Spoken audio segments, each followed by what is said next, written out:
Vivamos católicos.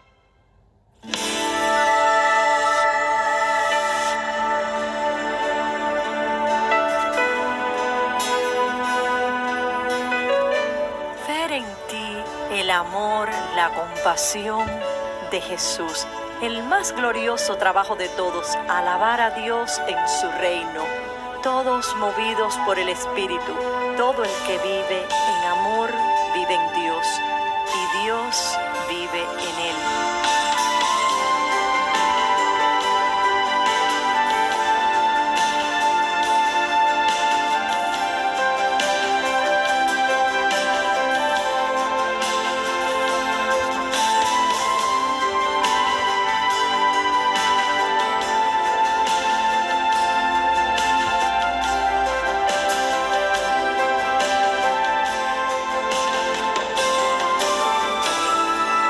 Vamos a hablar sobre Jesús.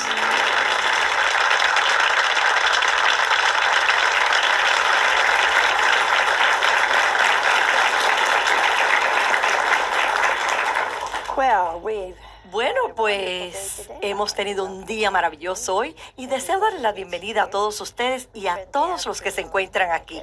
Nos pasamos la tarde sacando agua del sótano, una gran cantidad de agua, y todavía no sabemos de dónde vino, porque tuvimos unas lluvias torrenciales hoy y parece que también las tendremos mañana. Pero pasamos una tarde muy interesante, llena de cosas maravillosas y de mucha esperanza. Hoy tenemos con nosotros a un sacerdote fantástico. Esta es su primera vez con nosotros, pero espero que no sea la última. Tenemos con nosotros al padre Robert Skiris, sacerdote de la Arquidiócesis de Milwaukee, donde él enseña en el Colegio Universitario Christendom. Y debo de señalarles que yo no recibo nada a cambio de decir esto. Nada en absoluto. ¿No es verdad de esto, padre? Ni un centavo, madre. Esto es un anuncio absolutamente gratuito. Gracias. Pero es la verdad. Y yo sé que muchas personas nos llaman para preguntarnos a qué colegio universitario debo mandar a mi hijo o a mi hija. Y por supuesto, hay muy buenos colegios universitarios católicos, pero ya que tenemos al padre aquí, me pareció correcto decir algo acerca de su universidad, Christendom. Nos encontramos aquí hoy para hablar sobre la teología de la adoración. Alguien me envió una foto de una iglesia nueva en otro país. Y el altar estaba orientado en este sentido y como 10 metros hacia detrás, pues se encontraban los bancos, de los cuales no había muchos, pero uno se tiene que preguntar por qué sucede esto. Y lo único que se me ocurre pensar a mí es que nosotros no comprendemos la teología, ni siquiera la de la música, ¿ve usted? Nosotros no comprendemos cómo esto nos lo da Dios. Un milagro tal que encontramos en la Eucaristía el cuerpo, la sangre, el alma y la divinidad del Señor. Y todo tiene que unirse, la atmósfera, el edificio, los muros, los bancos, la belleza, las decoraciones, la belleza de los cálices, todo para indicar a nuestra pobre naturaleza humana la asombrosa enormidad que es Dios. Si uno entra en una iglesia que parece ser una nave o un almacén, uno no va a ver a Dios. Y yo no sé lo que uno ve, me imagino que es una nave. Pero cuando uno va a una iglesia, uno sabe que uno no solo va a la iglesia a dar, uno da, pero incluso antes de traspasar el umbral, uno debe comprender la presencia del Dios maravilloso. Tiene que haber esa enormidad de asombro. Cuando eso se pierde, entonces esa casa no se diferencia en nada de la de uno. Y ese es uno de los problemas que tenemos hoy. Así que démosle la bienvenida al Padre, porque Él nos va a decir, creo que Él nos dirá lo que debe ser una iglesia y lo que esto significa para nosotros. Por favor, démosle la bienvenida al Padre Skiris.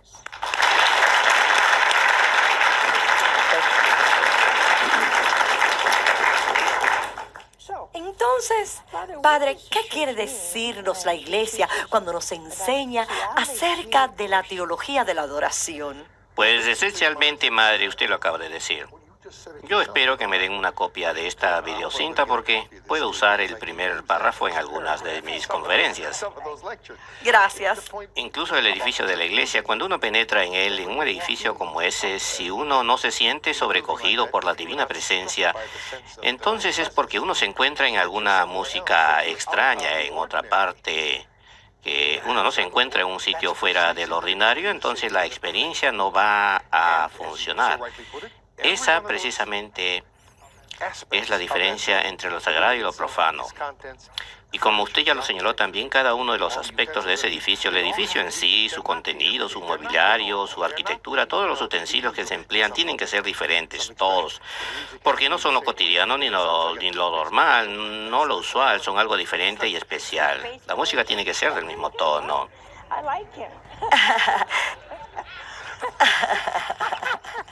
Usted es muy bueno, padre. Tiene que venir de vez en cuando por acá. Yo nunca pensé en ese aspecto, pero es muy bueno. Sí. Esa es la definición básica de lo sagrado. Esa es la pregunta que se hace la gente. Porque hay gente que no cree que actualmente haya ninguna distinción entre lo sagrado y lo profano. Todo es lo mismo. Tenemos que preocuparnos con las realidades del mundo, al igual que tenemos que santificar. Sí, todo eso es verdad, pero el hecho es que cuando uno habla de la adoración, la gente, incluso la primitiva, la cultura antigua, siempre lo supo que cuando se acercaban a la deidad, era algo diferente.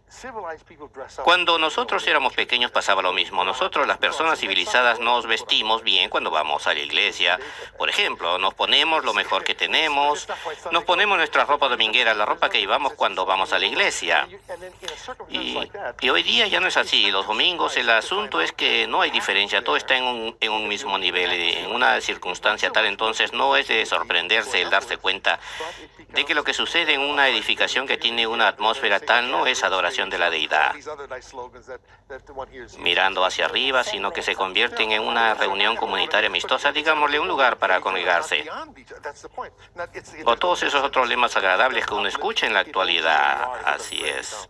Ve usted, es por eso que yo creo que la gente del pasado no supo comprender. Los sacerdotes se orientan hacia el este, pero la gente, él también. Ahora todos están mirándonos a otros. Es algo que no le permite a uno prestarle bien la atención. Bueno, lamentablemente podríamos hablar de eso, pero lamentablemente se presta para encender los instintos más histrónicos del celebrante, ¿sabe usted? Si uno tiene un público, por supuesto que uno va a comportarse distinto que si uno estuviera de espaldas, si uno estuviera mirando fijamente al crucifijo, entonces, como si uno estuviera mirando a los ojos de nuestro Señor directamente. Tal cual lo estamos haciendo aquí, ¿me comprende? No es más que una reacción humana natural. Bueno, todo eso tiene algo que ver con la música también, ¿sabe usted? Los sonidos que nosotros producimos, si son los sonidos, digamos, ordinariamente cotidianos, como yo dije, el comercial de la pasta de dientes, o algo aún peor, como por ejemplo el entretenimiento, algo que suena como una cantina o un antro de fumadores de opio, ¿sabe? Dios, qué orgía musicales o algo por el estilo, que va a hacer eso para elevarles el espíritu a uno. Esa es precisamente la diferencia entre esto. Este es uno de los motivos, ¿sabe usted?, porque existe un límite entre lo sagrado y lo profano. Esa es una de las razones por la cual, por ejemplo, hacemos las oraciones o como hacemos en la misa, en el nombre del Padre, del Hijo y del Espíritu Santo. De esa forma estamos trazando una demarcación, nos salimos de lo cotidiano para entrar en otra dimensión. Bien, bien. Siga, padre, no se detenga. ¿A usted le gusta jugar madre a los dados? Bueno, como yo digo, las repercusiones de la música son bastante evidentes. Bueno, evidentes para el oído al menos. No es verdad, ese es uno de los motivos por el que uno verdaderamente puede escuchar la diferencia entre la música sacra verdadera y, digamos, la música de todos los días, o la música de los anuncios comerciales, o la música de los entretenimientos. Ahora, usted en realidad preguntó acerca de la teología, ¿no? La teología de esto comienza en otra parte. Lo que hemos estado discutiendo es antropología.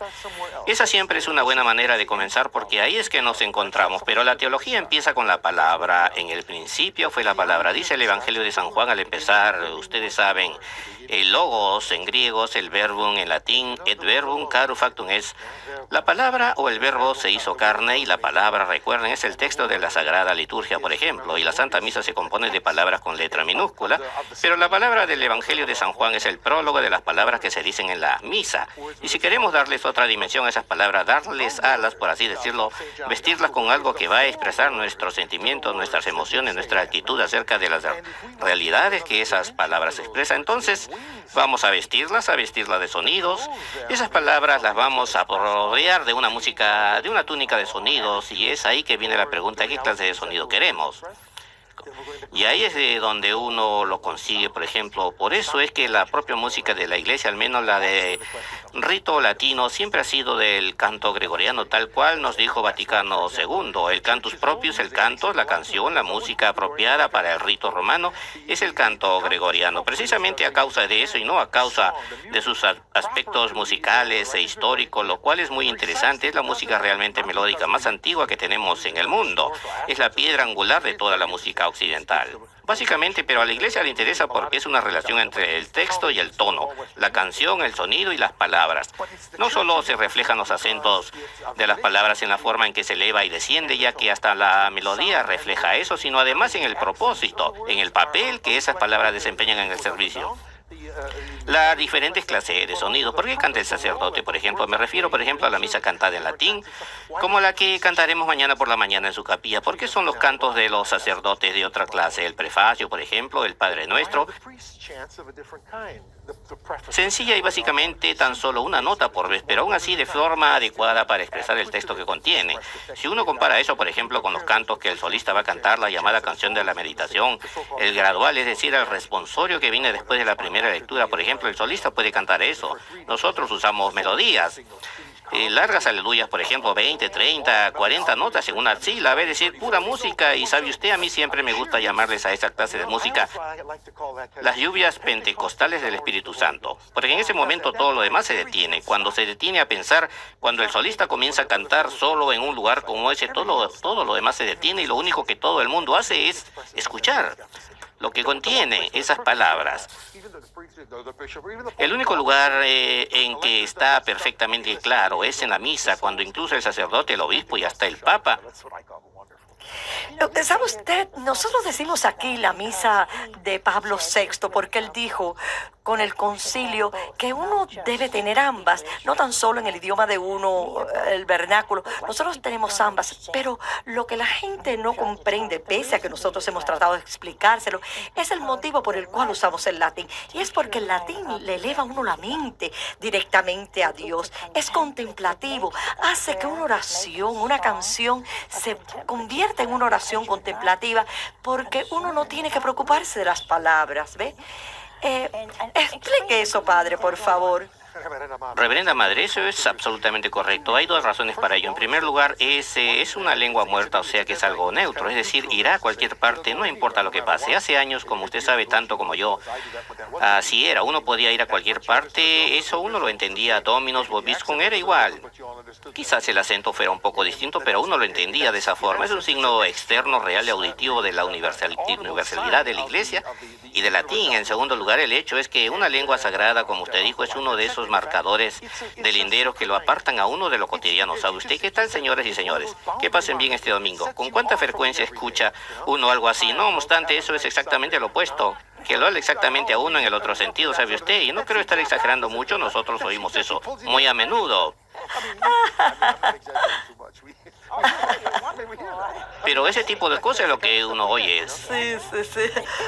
Padre, ¿y qué dijo el Vaticano II sobre la misa, sobre la música? ¿Cuál fue su visión? Es decir, muchas cosas se le han culpado al Vaticano II. Bueno, esa es otra historia y este no es el lugar para contarla. Tomaría demasiado tiempo, pero usted tiene razón. Lo que ha pasado en los últimos 30 años es bastante desagradable. En cierto sentido, claro, en lo tocante al idioma.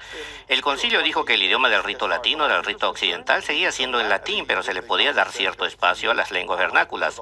Por ejemplo, si uno lee exactamente la discusión que tuvo lugar en el concilio, yo traduje algunas de ellas. Hay un solo lugar en donde se pueden conseguir en inglés, pero si se me permite por un momento, sin pecar de inmodesto, para comprender el susodicho espíritu del concilio, Fue posible hacerlo porque antes de esos textos tenemos ahora en el texto del Vaticano II, antes de que se votara acerca de ellos, Aerelotto, uno de los obispos, se puso de pie, él había sido reportero y él dijo, ahora, lo hemos dicho de esta manera porque en esta oración eso significa tal. Ahora, en esta segunda oración hubo sugerencias de que querían esto y aquello.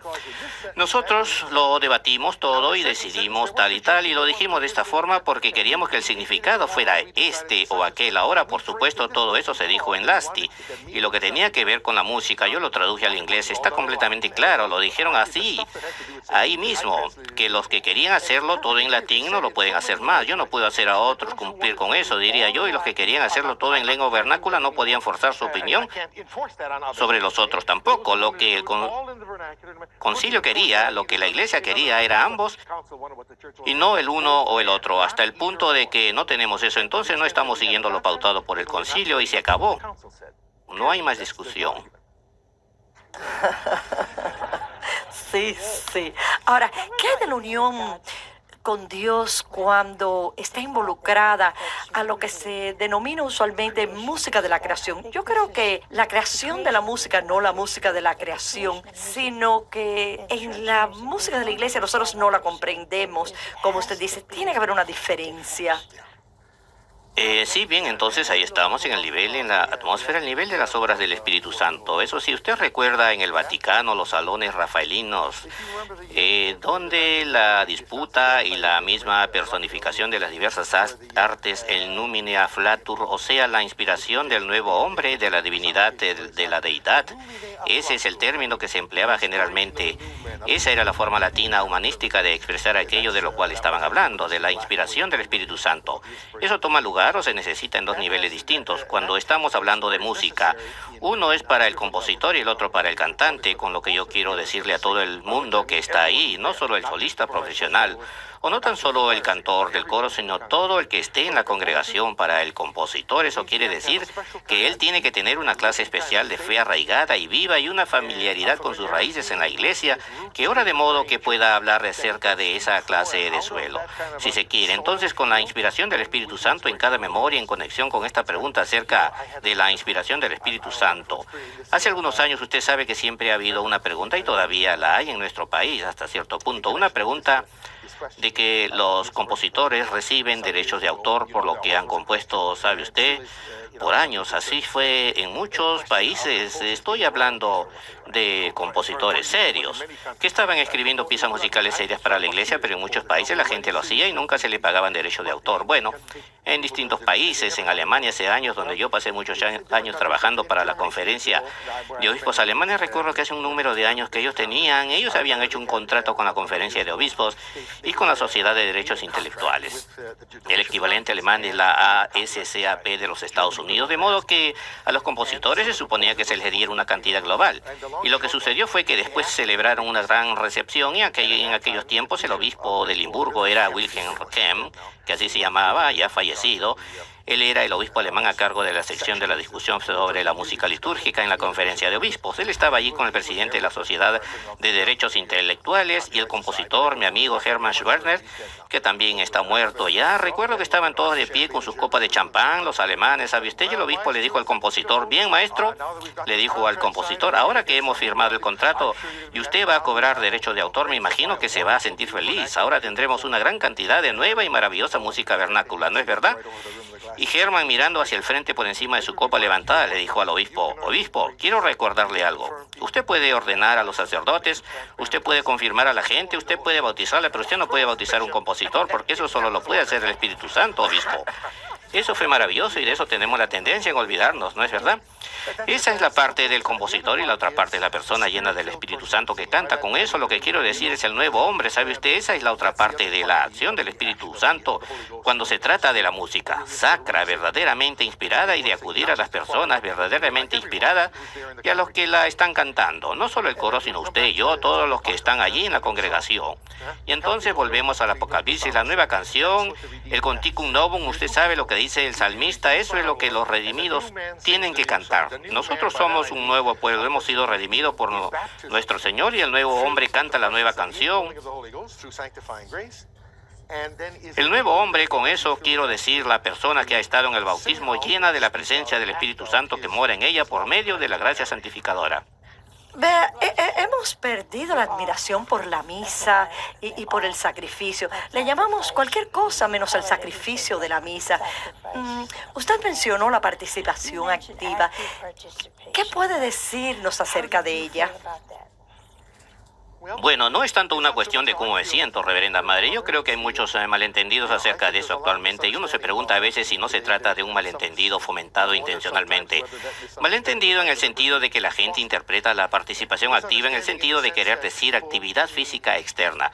Usted recordará que al principio, estoy seguro, cuando yo era un joven sacerdote, fui ordenado ante el concilio. ¿Recuerda? Qué horror. ¿Usted recuerda cuando teníamos esos comentaristas? Ellos se ponían de pie, ¿sabe usted? Me recordaba a los sargentos del ejército alemán. Párense, siéntense, arrodíllense, la página tal, la hora, reciten, dando órdenes, y todos nosotros teníamos que obedecer esas órdenes. Porque el énfasis estaba en esas actividades externas. La gente llegó a creer que con esta falsa idea, que eso era lo que la participación quería decir en realidad. Eso es parte del asunto en realidad, pero también es poner el efecto donde debe ir la causa. La causa aquí son los sentimientos de adoración, de acción de gracias, de amor y de gratitud al Señor nuestro Padre. Sentimientos que tenemos que tratar de adquirir, que tenemos que trabajar para adquirir, para conformarnos a nosotros mismos, a la mente y al corazón de Cristo, al gran sacerdote. Ahí se halla nuestro modelo, y si no estuviera allí, si esos sentimientos no estuvieran allí, entonces no hay nada que expresar con el ponerse de pie, el sentarse y todo eso. Claro, eso también tiene que hacerse porque nosotros no somos tan solo ángeles ni tan solo cadáveres. Dios mío, somos ambas cosas juntas. Tenemos que ser así. Ambos aspectos de eso tienen que salir. Pero ¿sabe usted lo uno o lo otro? La participación activa solo quiere decir canten alto. Entonces, si es bueno, lo siento, ¿sabe usted? Si el texto es alto y no le dice nada a uno, entonces es mejor olvidarlo. Es mejor estar en silencio. Me parece a mí. Eso es lo que me parece. Algo nuevo llegó de Roma recientemente acerca de los laicos en el santuario y todo eso. ¿Qué piensa usted al respecto, padre? Bueno, yo creo que fue una maravilla. Al fin le dijeron lo que cuesta la mantequilla. Le hicieron bien evidente. ¿Me quiere decir eso otra vez, lo que cuesta la mantequilla?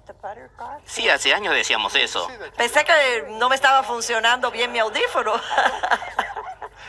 Hace años, cuando yo era un auxiliar, había un pastor campesino que pasaba a visitarnos y nos decía que cuando alguien entendía algo, finalmente le decía, bien, ahora, ¿cuánto cuesta la mantequilla?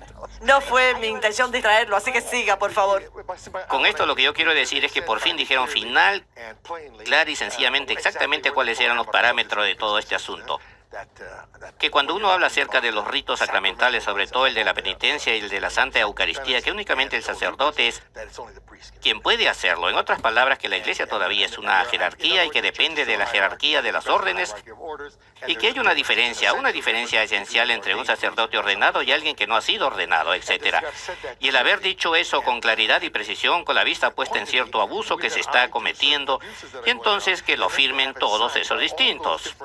Eso me pareció asombroso. Decididamente. Yo nunca he visto eso suceder en ningún otro momento. Usted tiene razón, es un novum, no obstante eso es lo que le da ese empuje. Eso quiere decir que nadie puede ir, pues como usted sabe, lo han intentado hacer en el pasado. Quizás consigan una congregación que diga, bueno, ustedes pueden pensar, entonces irán a la puerta trasera y formarán un comité. Bueno, pensamos que quizás ustedes pudieran. Yo no me sentiría, si usted sabe, lo ponen a hablar a uno así tras otro, uno contra otro, ahí los tiene a todos en una fila india, no hay probabilidad. Fue maravilloso, yo nunca había visto eso. Está bien, ahora, la misa es sagrada. Hemos perdido eso completamente. Que el sacerdote sea un alter Christus. Él no es como ningún otro miembro de la congregación. Y creo que algunas personas resienten eso. Pero hay que explicar el por qué tiene que ser de ese modo. Bueno, como diría el canonista, el jure divino es la ley divina, así que el Señor lo estableció. Esa es la verdadera respuesta, así que nuestro Dios Padre lo quiso así. Así que tan solo por ese motivo necesitamos la música sacra. Precisamente, de nuevo, porque como el concilio nos ha dicho que toda celebración litúrgica es una acción sagrada preeminente, actio praeexcelenta sacra, una acción sagrada preeminentemente. Y si ese es el caso, entonces no hace falta mucha lógica para decir que todo lo que va con eso tiene que ser igual. No se puede poner lo profano con lo sagrado y esperar que tenga un efecto. Lo que usted no va a tener no es más que confusión e iglesias vacías, que hay en muchos lugares. Sí, sí. ¿Hay algún lugar para una persona laica en el santuario, padre? Sí, en lugares donde no hay nadie más que lo pueda hacer, por ejemplo, para que alguien lea algo o algo por el estilo, me imagino, si están cortos de personal. Claro, hay ciertos lugares. Y algunos de ellos, y decididamente los jóvenes, por ejemplo, como hizo el obispo Flaván hace algunos años en la diócesis de Lincoln, y así por el estilo, el tener solo hombres y niños de acólitos instituidos para servir alrededor del altar.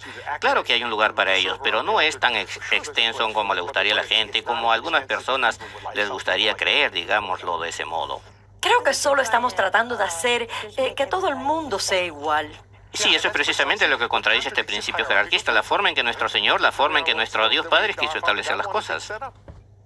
Pero incluso antes, ¿sabe? En el Antiguo Testamento, Dios mío, el alto sacerdote entraba y eso era todo. La gente, De todo el pueblo escogido tenían una tribu, la de los levitas, y de los levitas había otro, los sacerdotes de Aarón, un grupo menor, y de ese grupo escogían tan solo a un elevado y tan solo una vez al año, todo, absolutamente, y uno habla de la selección de solo uno, una vez al año.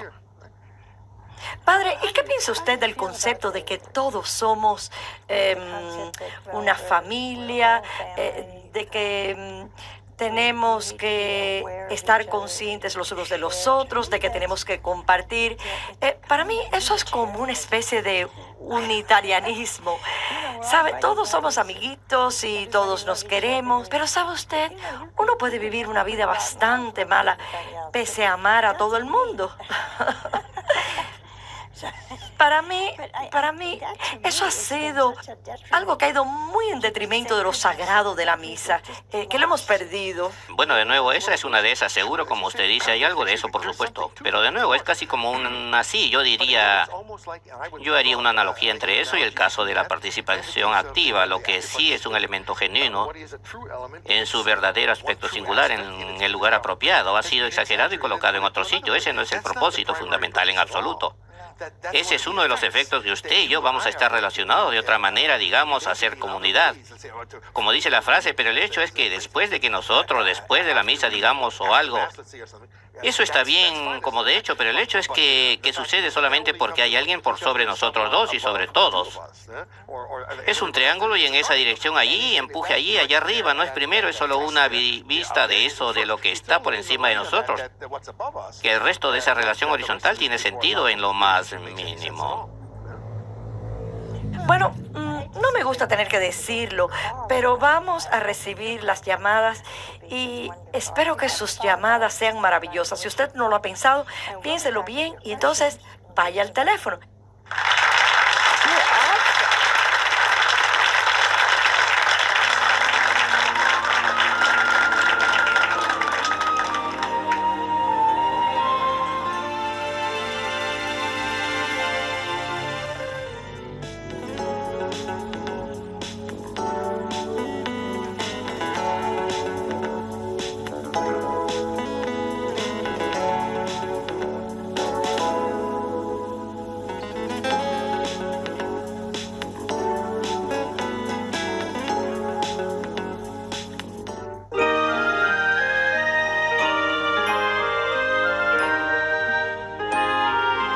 Nuestro gran tesoro es el momento presente.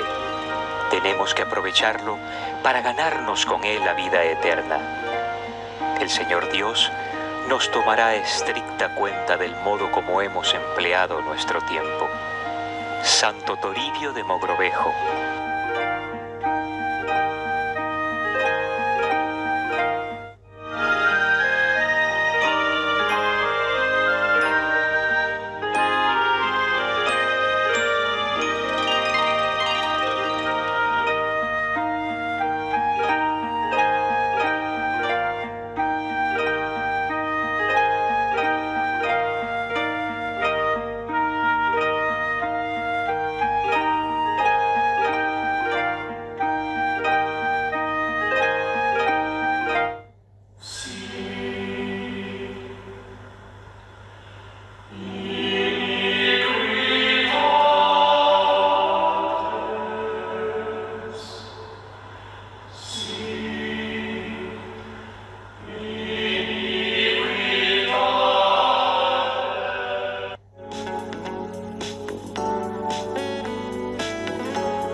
Bueno, pues ya estamos de vuelta con el padre Scares del Colegio Universitario Christendom. Hemos estado hablando sobre la misa y si alguien hay por aquí que tenga alguna pregunta al respecto, pues se vuelve muy tímido cuando está en el público. Oh, aquí hay una señorita atrevida. A ver, díganos.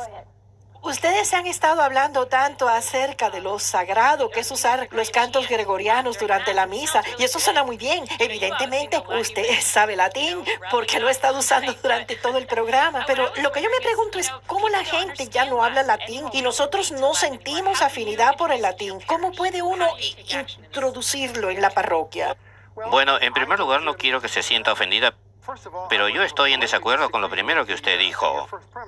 Que la gente no entiende el latín, incluso usted, y usted es una persona joven o más que yo, porque yo ya soy un anciano, la madre y yo ya lo somos, pero usted ha estado oyendo misa con frecuencia suficiente como para que ya usted la sepa toda de memoria. Por lo tanto, cuando usted escuche en el momento lo que el sacerdote, cuando lo que está pasando, lo que está acostumbrada a escuchar, cuando en lugar de he ahí el Cordero de Dios, usted escucha Ecce Agnus Dei, no me diga que usted no sabe lo que eso quiere decir. Ese problema, en otras palabras, no era lo que era antes. Eso puede ser un problema en algunos casos, pero el problema no es tan grande como nosotros pensamos.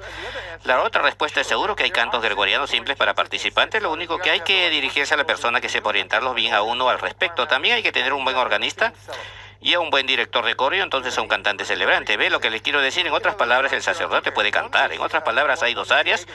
Una es el huevo y la otra es la gallina. La gallina es que el sacerdote no se forma de esa forma. Ya no le enseñan a los sacerdotes a cantar, sea en latín, en español o en algún otro idioma. Ya no tenemos más celebrantes cantores, pese a que tengo que decir que muchos, que un número cada vez mayor de los sacerdotes más jóvenes están interesados en tratar de aprender.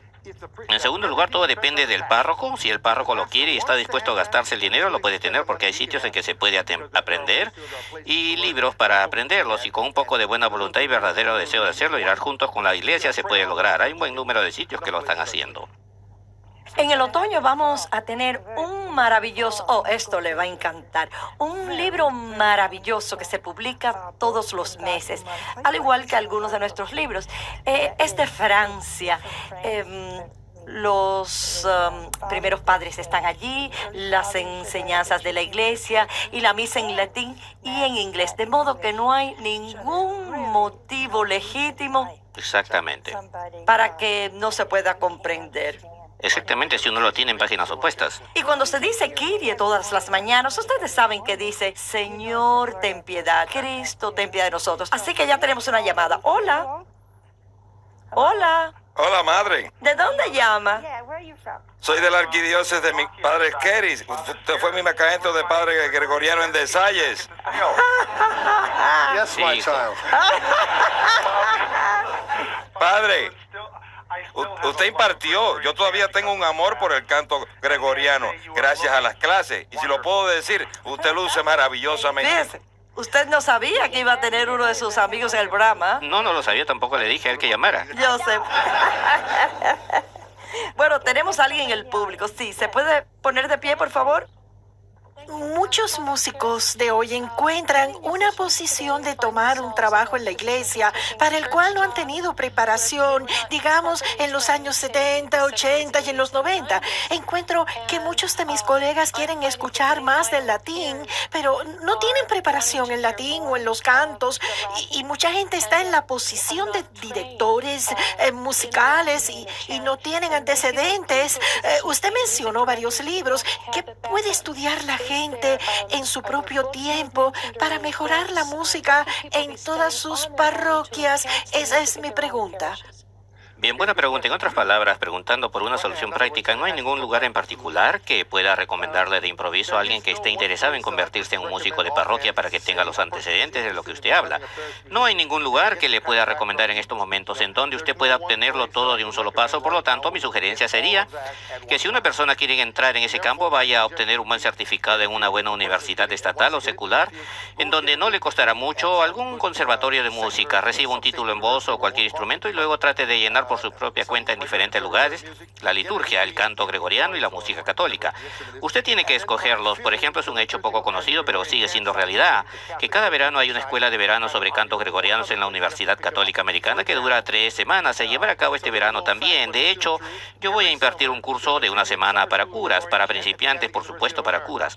Este verano y para músicos del colegio, etcétera. Hay libros que van con ese curso. Están disponibles y usted puede averiguar más al escribir a la Universidad Católica, por ejemplo. Hay cualquier número de cassettes, no son exactamente instrucciones propias, pero hay cassettes y otros libros. Si usted quisiera más información, comuníquese conmigo y, por ejemplo, escríbame una carta. Estaré muy feliz de darle más detalles concretos.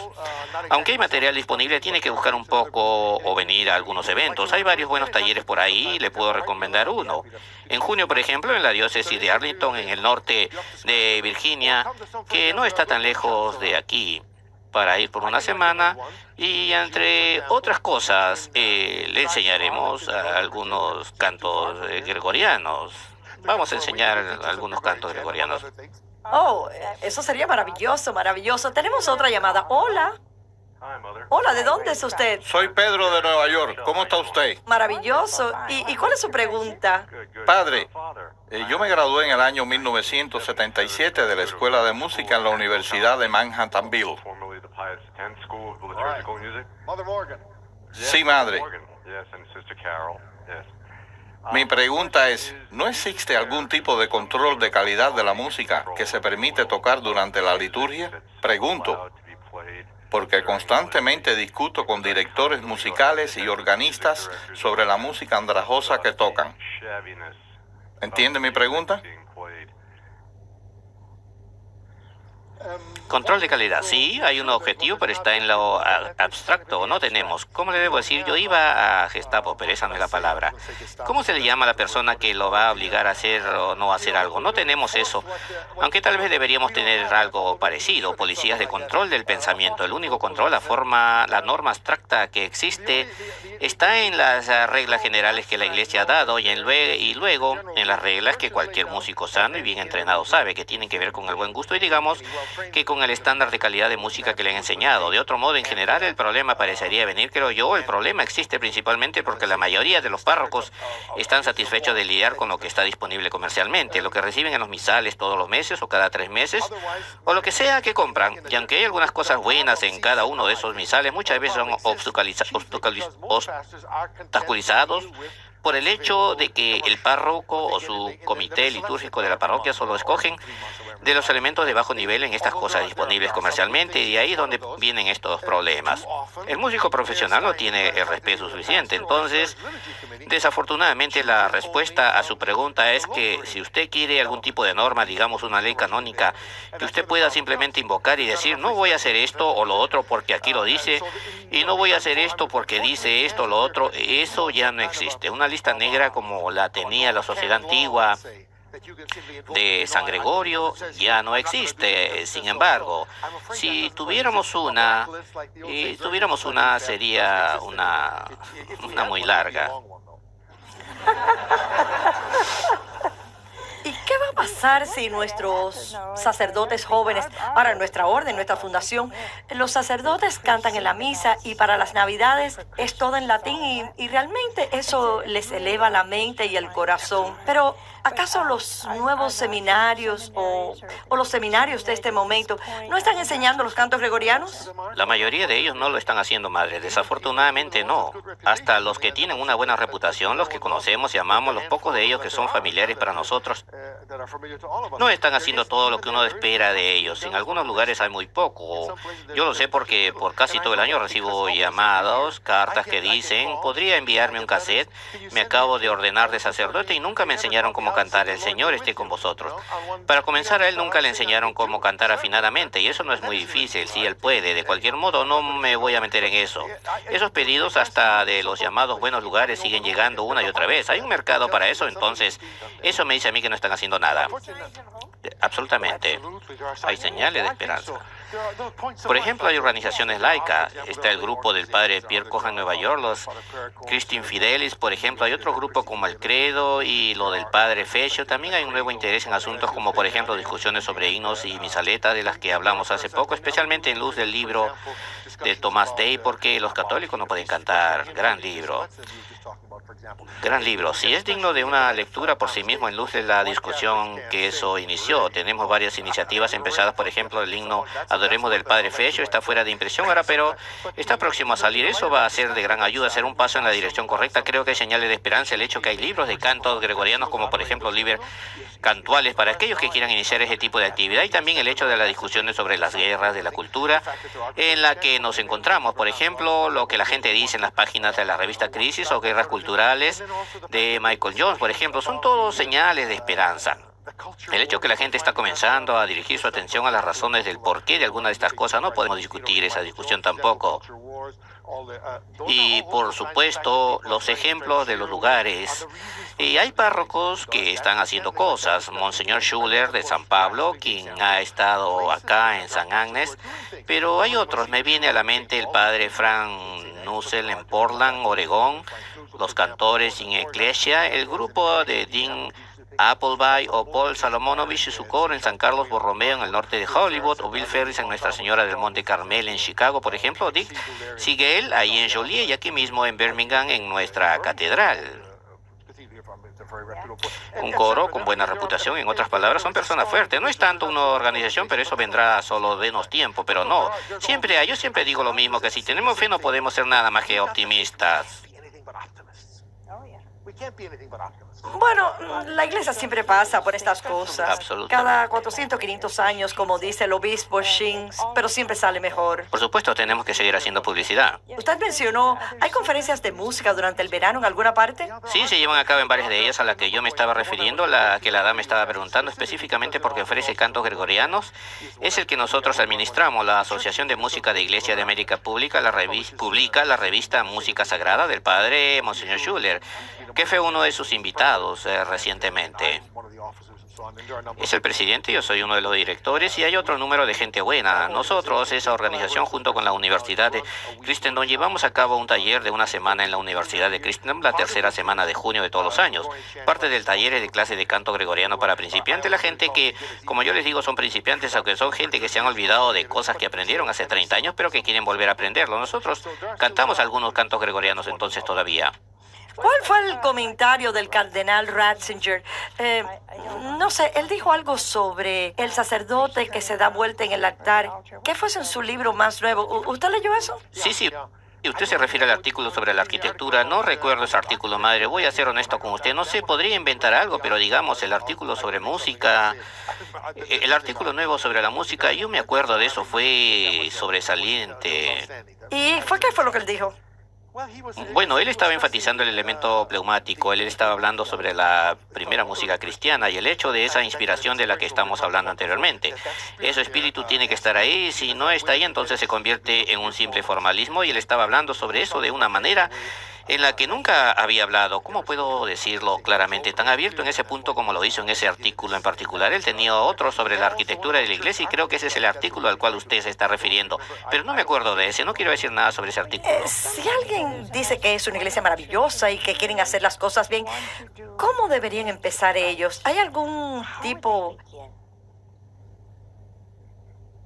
de libro en que ellos puedan comenzar a aprender cantos gregorianos? Porque parece ser que si usted sabe tocar el órgano, usted puede aprender los cantos. Claro. Yo diría que la manera más fácil de hacer eso hoy en día es quizás obtener una copia del Libre Cantuales o si quiere algo más simple, jubilate de o que, como lo dije antes, el Papa Pablo VI le dio a los obispos del mundo.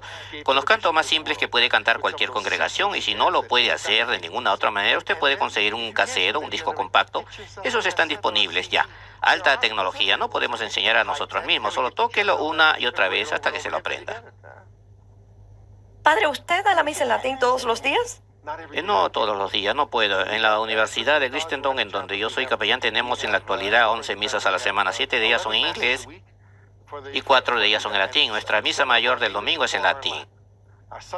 Oh, maravilloso. De la A a Cuando la usted dice Z. la misa mayor, ¿usted se refiere a una misa mayor verdadera? Una misa mayor verdadera con el Kyrie y la Gloria y el Santos y el Benedictus y todo lo demás. Y el propio es en canto gregoriano. Yo tengo 10 jóvenes universitarios determinados. Sabe que cuando vinieron yo tuve que enseñarles desde el principio y uno de ellos está acá hoy. Reverenda Madre, eso dice todo. pero ellos lo pueden hacer. Se me olvidaba. ¿Hay más preguntas del público? ¿A dónde? No puedo ver bien. Y eso también tiene que ver con la línea entre la música sagrada y la música secular.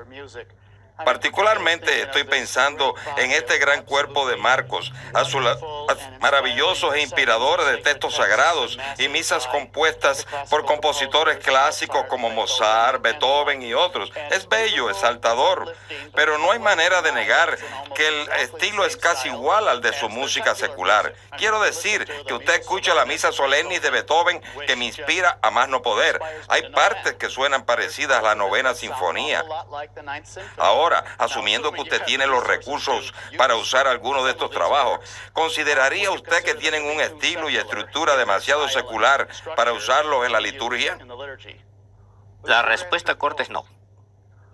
No, yo no lo haría. O sea, sí los usaría. No todos, por supuesto. La misa solemnis no está hecha así como la misa en B menor de Bach. No está hecha para el uso litúrgico y esas misas de cantata, eso fue para otra cosa. El ejemplo clásico, por ejemplo, la coronación, la cornacho, misa de Mozart, el Agnus Dei es dove sono, o sea, es la misma melodía. El punto es, como todos esos contrafacta, la cosa está siendo superada. Los contornos melódicos quizás sean los mismos, pero el ritmo es diferente y el problema no es tan agudo como parece. Esa es una pregunta muy delicada. Todo eso es de la contrafacta, esta copiadera, que era algo que se practicaba durante la Edad Media, pero no hay ninguna objeción en usar todas aquellas misas cortas que pueden caber, hablando de compositores clásicos como por ejemplo Schubert, Haydn, Mozart en general, más que todo porque diciéndolo de la manera más corta, porque las asociaciones que quizás eran más fuertes durante la época en que fueron escritas con la música operática que la gente escuchaba, no son tan fuertes para nosotros hoy en día, se han convertido en poco más neutralizadas. Por consiguiente, no sugieren, no llevan en otra dirección tan fuerte como lo pudieron haber hecho durante aquella época, lo que las hace más posible de usar hoy en día. Eso es lo que pienso. ¿Y qué me dice del papel de la gracia en la música inspirada? Varias de las canciones que cantábamos hace unos 30 o 40 años atrás, pues uno se sentía inspirado, aunque ellas no eran en latín, eran en inglés, pero tenían algo que elevaba la mente, el corazón hacia Dios. Y algunas de las canciones de hoy, usted le está hablando más a la gente que a Dios. Creo que esa es una pregunta cultural, reverenda madre. Creo que es porque nuestro énfasis ha cambiado. Se ha venido abajo un poco, se ha venido abajo y sabe, eso se refleja con el humus cultural. La tierra de donde puede crecer no está ahí hoy, ¿sabe? Cuando el sol de la cultura está bajo en el horizonte, entonces hasta los enanitos dan sombras largas.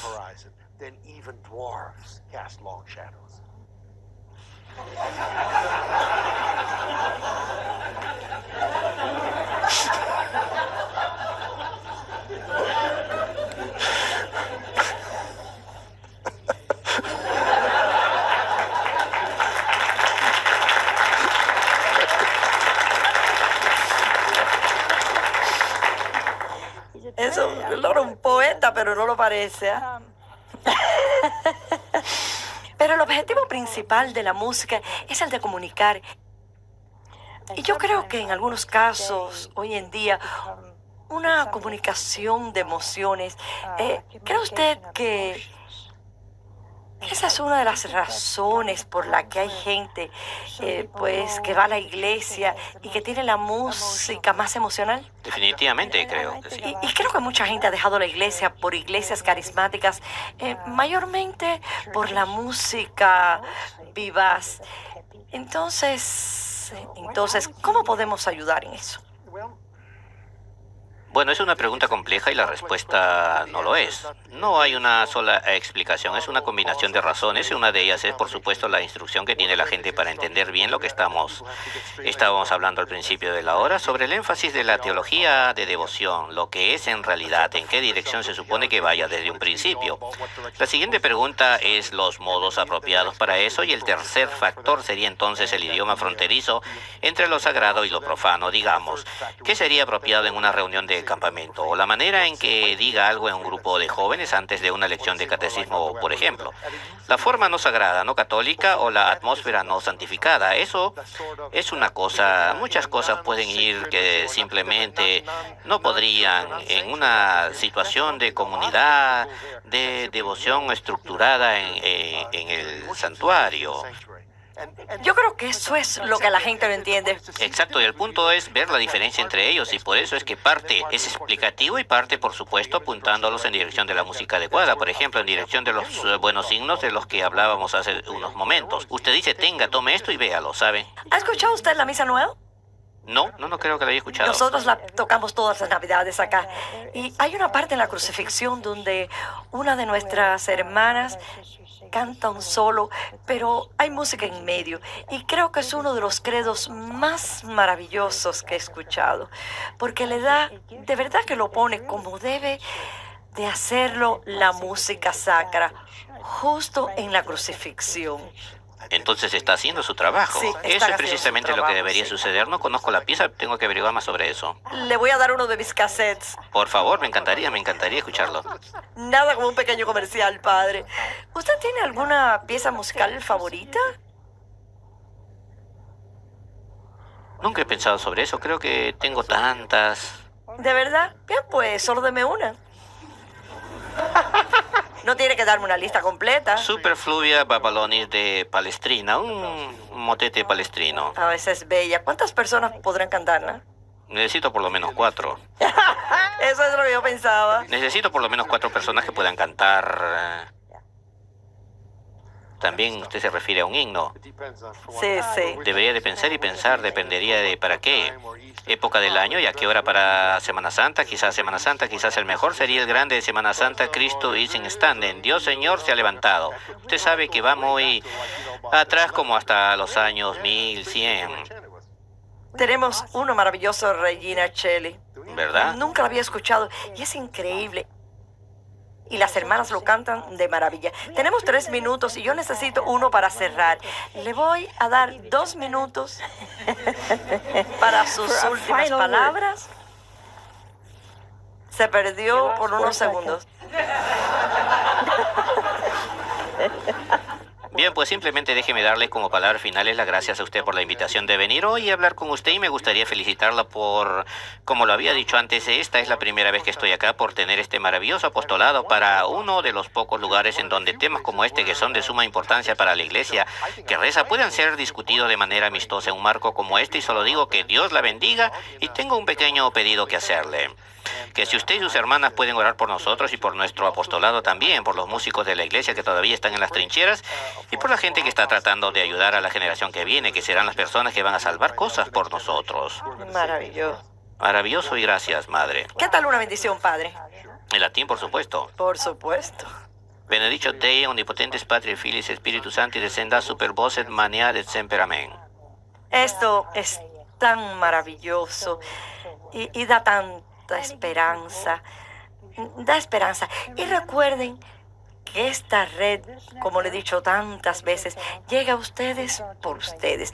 No tenemos grandes benefactores que vengan todos los meses y paguen las cuentas. Y eso es lo que es realmente maravilloso. Es usted que es católico, cristiano. Y tenemos otras personas de otras religiones y algunas que no son de religiones cristianas, que son muy, muy generosos. ¿Por qué? Porque ellos encuentran esperanza y encuentran a Jesús y es su preocupación. Y es maravilloso, sobre todo ya que somos una orden totalmente dedicada al Santísimo Sacramento. Y queremos que usted sea como Jesús. Hasta la próxima.